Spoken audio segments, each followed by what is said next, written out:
Valparaiso. I mean, you can stay in some nice places and you can stay in budget places, and then sometimes you stay in places like this.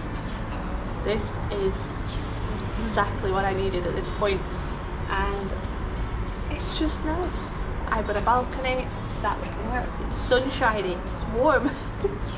And this is my last destination here in South America.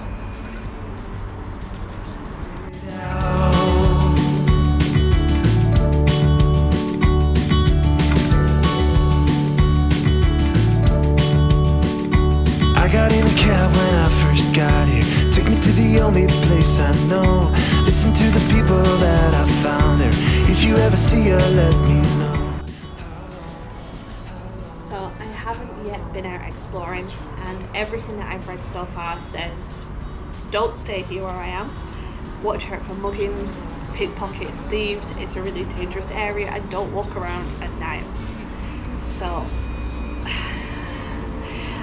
I'm feeling really conflicted about this because this is my last destination here, and touch wood, I have had a really successful trip here in South America after hearing some horror stories. So a couple more days to make it without any incidents. I know I'm a bit nervous. So I'm going to spend some time here on the balcony, and I'm thinking I'm going to feel brave enough to take you to explore a little bit more. But I'd love to know, what do you think about recommendations and travel when you get advisories about dangerous places? What do you do? I mean, at home in Manchester, it can be as dangerous as a lot of places that I've been to. So do we notice it more because you're in somewhere unfamiliar? I don't know. How does it compare? So I'd love to know your thoughts and your advice, really, for moving forward.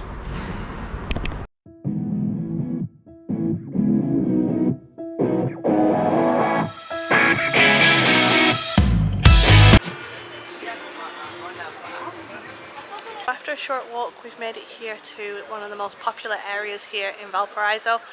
This area is famous for its street art, its cafes, its bars, and this is where you'll find all of the tourists, and it's one of the safer areas to be here in Valparaiso, though it's still advised to be really careful about pickpockets, not walk around with anything flashy, and not to stay out after dark.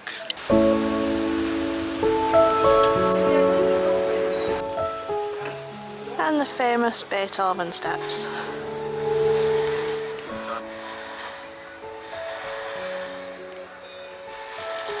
So this whole area is famous for the street art and graffiti.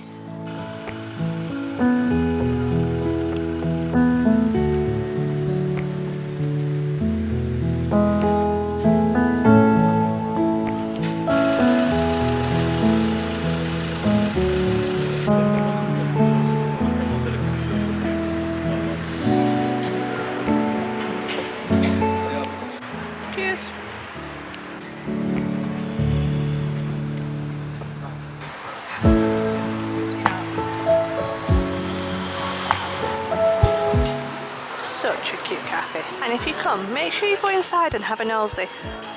Very unique. So this vibrant area was once known as the Jewel of South America. It was a stopping point from people travelling for the gold rush between Europe and California, but when the Panama Canal was built, then that kind of all stopped, and it's about 2 hours here from Santiago. One of the best ways to get around here is with one of the many funiculars or elevators that they have here, because Valparaiso was built on 42 hills. And a lot of the buildings that you see here have been rebuilt or are a little bit derelict looking, and that's because of all the earthquakes that happened here.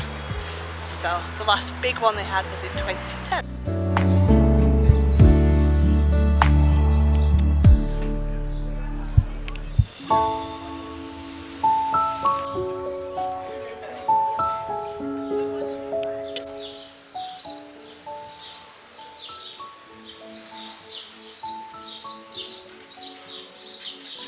So many cute cafes and places, and cakes, always cakes.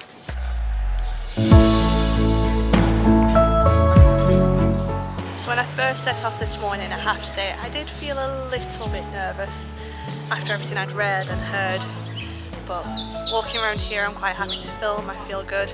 The sun is shining, which always helps. But yeah, don't judge a book by its cover.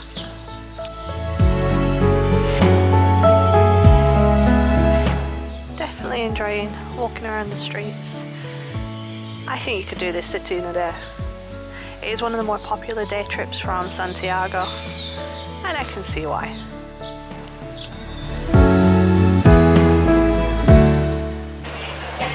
And there's one of the other viewpoints. There's things like that that put you off. Be safe, be sensible, trust your instincts.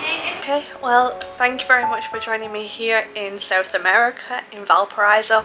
It's now time for me to start the next, I'm so excited, next adventure as I head over to New Zealand.